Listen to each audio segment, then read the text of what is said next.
നാടകത്തിന്റെ ഈറ്റില്ലമാണ് കൊല്ലം. ഒരു കാലത്ത് എണ്ണം പറഞ്ഞ നാടക സമിതികൾ പ്രതാപത്തോടെ നിലനിന്നിരുന്ന ജില്ല. സമിതികളുടെ പ്രതാപം പടിയിറങ്ങിയെങ്കിലും സംസ്ഥാന സ്കൂൾ കലോത്സവ നാടക മത്സരത്തിൽ കുട്ടി അഭിനേതാക്കളുടെ പ്രകടനങ്ങൾ കാണാൻ നാടക പ്രേമികളും ഒഴുകിയെത്തി.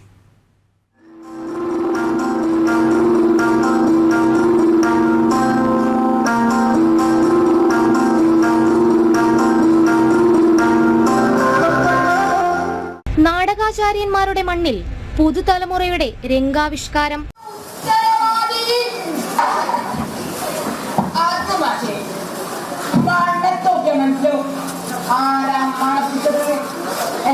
ഹൈസ്കൂൾ വിഭാഗം നാടക മത്സരവേദിയിലെ തിങ്ങി നിറഞ്ഞ കാണികൾ നാടകത്തിനോടുള്ള മലയാളിയുടെ ഇഷ്ടം വരച്ചുകാട്ടി.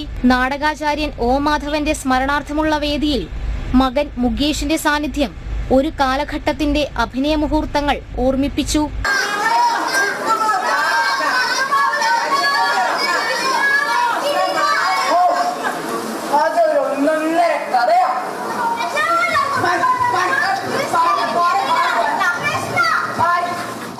എൻ പിള്ളയും ഒ മാധവനും കൊട്ടാരക്കര ശ്രീധരൻ നായരും നരേന്ദ്രപ്രസാദും KPS ലളിതയും ശാന്തകുമാരിയും ഒക്കെ അടങ്ങുന്ന നാടകശ്രേഷ്ഠന്മാരുടെ ഓർമ്മകളിലേക്ക് എത്തി നോക്കാതെ ഒരു നാടകപ്രേമിക്കും പോകാനാകില്ല. മൺമറഞ്ഞു പോയ കലാകാരന്മാരുടെ ഓർമ്മകൾക്ക് മുന്നിൽ അല്പനേരം ചെലവഴിച്ച നടൻ കുട്ടി അഭിനേതാക്കളുടെ പ്രകടനങ്ങളും വിലയിരുത്തി. ഈ ഒരു 3 ദിവസമായിട്ട് ഇവിടെ സ്കൂൾ യുവജന കലോത്സവത്തിൽ പങ്കെടുത്ത അവതരിപ്പിക്കപ്പെട്ട നാടകങ്ങളുടെ സ്റ്റാൻഡേർഡ് എന്നെ അത്ഭുതപ്പെടുത്തുകയാണ്, എന്നെ അസൂയപ്പെടുത്തുകയാണ്. കാരണം ഇതേപോലുള്ള ഒരു സാഹചര്യത്തിൽ എൻ്റെ കുട്ടിക്കാലത്തുള്ള മത്സരങ്ങളിൽ എനിക്ക് പങ്കെടുക്കാൻ കഴിഞ്ഞില്ലല്ലോ.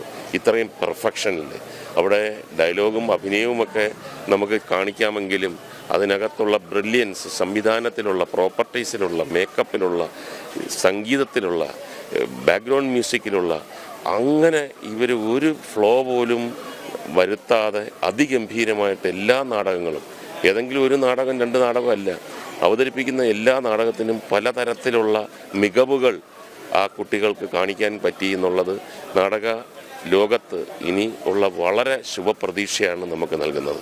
പുതുതലമുറ നാടകത്തെ നെഞ്ചിലേറ്റുമ്പോൾ അരങ്ങ് വിട്ടൊഴിഞ്ഞ മഹാപ്രതിഭകൾ സോപാനത്തിലെ ഏതെങ്കിലും ഒരു ഇരിപ്പിടത്തിൽ പുഞ്ചിരി തൂകി ഇരിക്കുന്നുണ്ടാകും.